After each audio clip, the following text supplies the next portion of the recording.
வணக்கம். இன்னைக்கு நமக்கு பார்க்கக்கூடிய பதிவு என்னன்னு பார்த்தீங்கன்னா, ஒரு காக்கா கதை. அந்த காக்கா கதையை பற்றி இன்னைக்கு நம்ம இந்த பதிவில் பார்க்க போகிறோம். வாங்க அந்த பதிவுக்குள்ளே போவோம். அதுக்கு முன்னாடி நம்ம சேனலை சப்ஸ்கிரைப் பண்ணாதவங்க நம்ம சேனலை சப்ஸ்கிரைப் பண்ணிடுங்க. ஒரு நாட்டினுடைய அரசர் சிறப்பாக ஆட்சி செஞ்சுட்டு வந்துருந்தார். ஒரு அரசர் மட்டும் நல்லா ஆட்சி செஞ்சா போதாது, அவர் கூட இருக்கிற மந்திரிகளும் நல்ல மனிதராக இருந்தால் தான் அந்த நாடு சிறப்பாக இருக்கும். அப்படி அந்த நாட்டுடைய அரசருடைய மந்திரிகள் அரசருக்கே தெரியாம நிறைய பொற்காசுகள் மணிகள் எல்லாமே அரசருக்கே தெரியாம திருடுறாங்க. மக்களுக்கும் சென்றடையக்கூடிய நிதிகளும் சென்றடைய மாட்டேங்குது. இதை ஒரு முனிவர் அவருக்கு தெரியுது. எப்படி தெரியுதுன்னா, முனிவருடைய கைப்பிள்ளைகள், அதாவது கூட இருக்கக்கூடிய முனிவர்கள் அந்த ரிஷிட்ட சொல்றாங்க. உடனே இதுக்கு ஏதாச்சும் ஒரு முடிவு கட்டணும் அப்படின்னு அந்த ரிஷி முடிவு எடுக்கிறாரு. உடனே மன்னருக்கு ஒரு தகவல் தெரிவிக்கிற மாதிரி ஒரு விஷயத்த பண்றாரு. என்ன அப்படின்னா, அந்த ரிஷி கிட்ட ஒரு காகம் இருக்குது. அந்த காகம்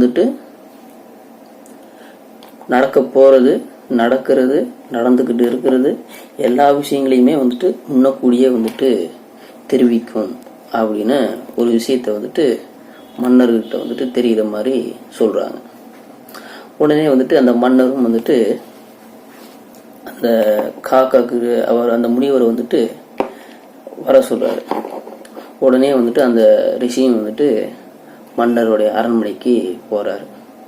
போனதும் அங்க போயிட்டு மன்னர் என்ன உங்களுடைய காகம் நடக்க போறது, நடக்கக்கூடியது, நடந்து முடிஞ்சது, எல்லா விஷயத்தையுமே சொல்லுவாமே, அப்படி என்ன சொல்லுது, வாங்க ஒரு வட்டம் பார்ப்போம் அப்படின்னு சொல்றாரு. உடனே மன்னரும் அந்த காக்காவுடைய இதை கூண்டை தட்டுறாரு. உடனே காகம் கான்னு கத்த ஆரம்பிச்சிருது. உடனே அந்த ரிஷி பயந்த போல எந்திரிச்சு, ஐயா அரசரே, எனக்கு ஒன்றும் தெரியாது, என் காக்காவுக்கும் ஒன்றும் தெரியாது, எங்களை விட்டுருங்க. இந்த காகம் என்ன சொன்னாலும் நீங்க நம்ப போறது கிடையாது, அதனால எங்களை விட்டுருங்க, தயவு செய்து விட்டுருங்க அப்படின்னு சொல்றாரு. உடனே இல்ல பயப்படாதீங்க ரிஷி, நீங்க சொல்றது அத்தனையும் நான் நம்புறேன்.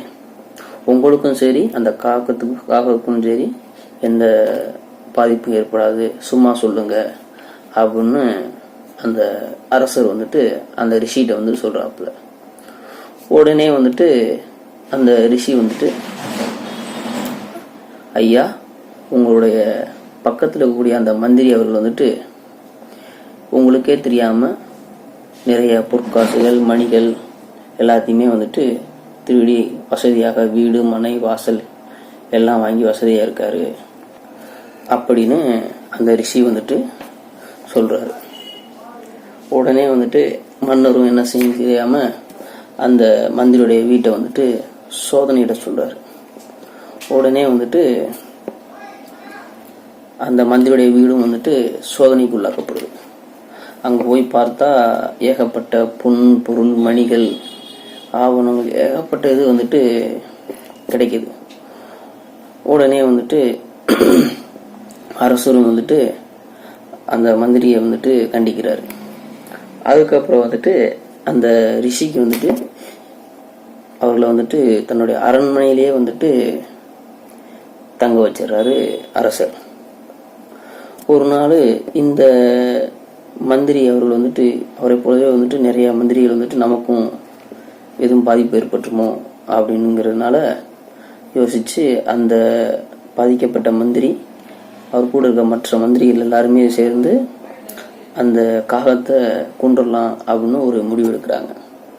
அப்படி முடிவெடுக்கும் பட்சத்துல அந்த காகத்தையும் அதுக்கு வைக்கக்கூடிய உணவுல விஷத்தை கலந்து கொண்டுடுறாங்க. உடனே வந்துட்டு அந்த ரிஷி வந்துட்டு மன்னர்கிட்ட போய் முறையிடுறாரு. ஐயா, இன்னைக்கு என்னுடைய காகத்தை வந்துட்டு மன்னர்கள் வந்துட்டு கொண்டுட்டாங்க. நாளைக்கு இதே நிலைமை எனக்கும் வந்துடலாம், உங்களுக்கும் கூட வரலாம் அப்படின்னு ஒரு பயந்த இதில் வந்துட்டு அந்த ரிஷி வந்துட்டு மன்னர்கிட்ட சொல்கிறாரு. உடனே வந்துட்டு மன்னர் வந்துட்டு வேண்டாம், எல்லா மந்திரிகளையும் வந்துட்டு பதவியிலேருந்து தூக்கி விடுவோம் அப்படின்னு வந்து அரசர் வந்துட்டு கோபமாக வந்து சொல்கிறாரு. உடனே வந்துட்டு ரிஷி அவர்கள் வந்துட்டு பொறுமையாக வேண்டாம், அப்படி செஞ்சால் நாளைக்கு வந்துட்டு உங்களுடைய அரசவைக்கே வந்துட்டு பாதிப்பு ஏற்பட்டுரும். அதனால் சில நாட்கள் இடைவிட்டு ஒரு நல்ல மந்திரிகளை வந்துட்டு கொஞ்சம் கொஞ்சமாக வந்துட்டு அரசவைகளை கொண்டு வந்துட்டு இவங்களை வந்துட்டு கொஞ்சம் கொஞ்சமாக நிராகரிச்சிடலாம் அப்படின்னு அந்த ரிஷி அவர்கள் வந்துட்டு மன்னர்கிட்ட சொல்கிறாரு. மன்னர் வந்துட்டு அவங்கள என்ன சொல்கிறாருன்னா, நம்மளால் ஒரு காகம் இறந்துருச்சே அப்படின்னு வருத்தப்படுறாரு.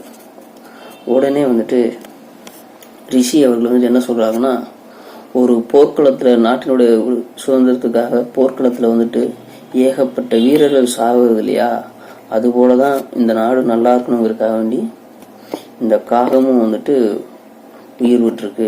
அதனால் நீங்கள் வந்துட்டு ரொம்ப வருத்தப்பட வேண்டாம் அப்படின்னு ரிஷி வந்துட்டு மன்னருடைய மனசை வந்து தேத்துறாரு.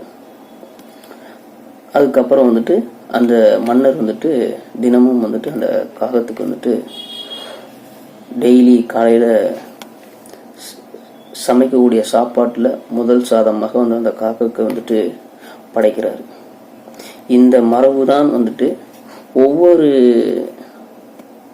தமிழ் மனிதர்களுடைய மனதில் வந்துட்டு ஏற்பட்டு இன்று காலப்போக்கில் வந்துட்டு காக்காவுக்கு சாதம் வைக்கக்கூடிய பழக்க வழக்கங்களும் வந்துட்டு நடைமுறையில் இருக்குது. நன்றி, வணக்கம்.